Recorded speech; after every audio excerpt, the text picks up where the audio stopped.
बोल जयकारा बोल मेरी श्री गुरु महाराज की जय। श्री अमर ज्योति दर्शन दिव्य लीला असीम अनुकंपा। अटलांटा में रहने वाले भगत नितिन जी की देवी देवताओं में आस्था थी और उन्होंने दिल्ली अपने घर में जो मंदिर बनाया हुआ था उसमें देवताओं की मूर्तियां स्थापित की हुई थी। भगत जी के माता पिता जी को संयोग से पूर्ण सत्पुरुषों की संगत प्राप्त हो गई और उनकी रुचि व झुकाव सत्संग की ओर बढ़ गया। भगत जी को उस समय सत्संग की कोई समझ ना थी, या यूँ समझो कि उसकी बुद्धि अभी परिपक्व नहीं हुई थी। वह अपने माता पिता व बहन को इस मार्ग पर चलता हुआ देखकर मन ही मन यह सोचता कि इन्हें क्या हो गया है जो ये देवी देवताओं को छोड़कर एक मानव की पूजा करने लगे हैं। जब वे तन्मय होकर श्री आरती पूजा और सुमिरन में बैठते तो भगत जी अज्ञानतावश उन्हें परेशान करने की चेष्टा करते। माता पिता अपने बेटे की ऐसे व्यवहार से मायूस हो जाते। उसे कुछ भी समझाने की कोशिश करना मानो पत्थर को पानी में भिगोने जैसा था। जैसे चाहे महीनों भर पानी में डूबा रहने दो फिर भी अंदर से सूखा ही रहता है। परंतु उन्होंने श्री आरती पूजा व भजन अभ्यास करना नहीं छोड़ा। जब वह कार्यवश बाहर जाता तो वे अपने नियम पूरे कर लेते। एक दिन वे अपने समीप ही बने श्री आनंदपुर सत्संग आश्रम में गए तो उस आश्रम के प्रबंधक बाई जी ने उन्हें गुरमुख जान श्री प्रभु जी का पावन दिव्य स्वरूप घर में विराजमान करने की सत प्रेरणा दी। परंतु वे यह सोचकर कि उनका बेटा कुछ अनुचित ना कर डाले कुछ संकोच करने लगे। उन्हें बाई जी के समझाने पर वे बहुत ही श्रद्धा प्रेम से श्री गुरु महाराज जी के पावन स्वरूप को घर ले आए और मंदिर में विराजमान कर दिया।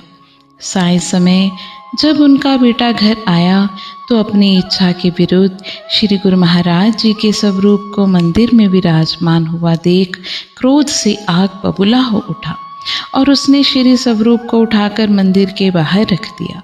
उसके इस अनुचित व्यवहार से दुखी होकर माता पिता की आंखों में आंसू आ गए और रोते रोते उन्होंने श्री चरणों में यह प्रार्थना की, यह श्री स्वरूप मंदिर में तभी विराजमान होगा जब यह स्वयं इसे प्रेम और सम्मान सहित अपने हाथों से उठाकर रखेगा। वे नियमित रूप से आश्रम में जाते रहे और अपनी लगन को सुदृढ़ व अचल बनाए रखा। धीरे धीरे उनके मन में श्री दर्शनों की लालसा हिलोरे लेने लगी। पुत्र के भय से कुछ समय तो अपनी इस इच्छा को उजागर ना किया, परंतु प्रबल प्रेम की तरंगों ने जब मानस पटल पर अपना प्रभाव डाला तो हृदय बिन पानी की मछली के न्यायी श्री दर्शनों के लिए तड़पने लगा। आखिर उन्होंने पुत्र को इस विषय में बताने का निश्चय किया। हुआ वही जिसकी उन्हें पहले से ही उम्मीद थी। माता पिता का श्री आनंदपुर जाने का विचार सुनकर वह एकदम भड़क उठा और क्रोध में आकर न जाने क्या क्या अपशब्द कहने लगा। पिता ने उसे दुकान पर ले जाकर बहुत प्रेम से समझाते हुए कहा, तुम्हारी माता और बहन की प्रबल इच्छा है वैशाखी पर श्री आनंदपुर जाकर श्री दर्शन करने की। बस तुम उनके साथ चले जाओ, फिर भले ही वहाँ श्री मंदिरों में मत जाना। काफ़ी समझाने बुझाने पर अंततः वह इस बात पर सहमत हो गया। त्योहार में अभी कुछ दिन शेष थे। इसी बीच काम के सिलसिले से वह कुछ सामान इत्यादि लेने के लिए घर से निकला। अभी कुछ ही दूरी पर पहुंचा था कि उसे अकस्मात अपनी आंखों के समक्ष श्री सतगुरुदेव जी महाराज श्री पंचम पातशाही जी का विराट स्वरूप प्रत्यक्ष दिखाई दिया। श्री प्रभु जी उसे सचेत करते हुए कहने लगे कि आगे मत जाओ, दुर्घटना हो जाएगी। उसने इस दृश्य को मन का भ्रम समझकर अवहेलना कर दी, परंतु अभी कुछ ही कदम आगे बढ़ा था कि पुनः उसी अलौकिक छवि ने प्रकट होकर उसे आने वाले संकट से अवगत कराते हुए सचेत किया। वह मन ही मन सोचने लगा कि मैं स्कूटर को बहुत ध्यान से चलाऊंगा, फिर भला मेरा एक्सीडेंट कैसे हो पाएगा। तीसरी बार सचेत करने पर भी वह आगे बढ़ता गया और अपने गंतव्य तक पहुंचकर सोचने लगा कि अवश्य ही यह मेरे मन का कोई भ्रम था। अब वह कार्य समाप्त कर शीघ्रता से घर की ओर लौटने लगा। चौराहे पर जैसे ही क्रॉस करने लगे तो सामने से द्रुत गति से आ रहे एक वाहन से जोरदार टक्कर हो गई और वह वाहन भगत जी को स्कूटर सहित घसीटता हुआ काफी दूरी तक ले गया। इतना भयावह दृश्य देखकर आसपास जा रहे लोगों की भी चीख निकल गई। स्कूटर तो वहीं चूर चूर हो गया, परंतु कुदरत का ऐसा अनोखा चमत्कार हुआ कि भगत जी को खरोंच तक न आई। वे उठकर अभी संभले भी ना थे कि पीछे से आ रही कार की ठोकर खाकर उनका सिर सड़क की पटड़ी से जा टकराया। कुछ ही पलों में 2 एक्सीडेंट हो जाने पर भी वे ज्यों के त्यों सुरक्षित खड़े थे। पिताजी को फोन द्वारा सूचित करके दुर्घटना स्थल पर बुलाया गया।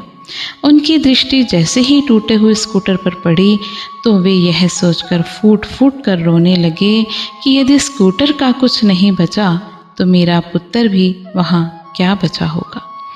वहाँ खड़े एक बुजुर्ग ने उन्हें सांत्वना देते हुए कहा कि आपके पुत्र को रत्ती भर भी आँच नहीं आई।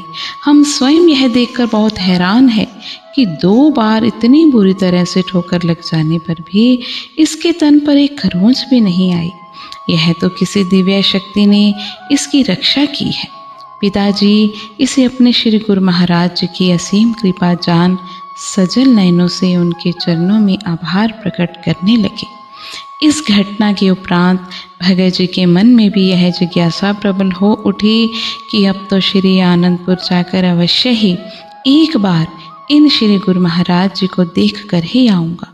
वैसाखी पर्व से कुछ दिन पूर्व वे अपनी माता जी और बहन जी के साथ श्री आनंदपुर पहुँचे।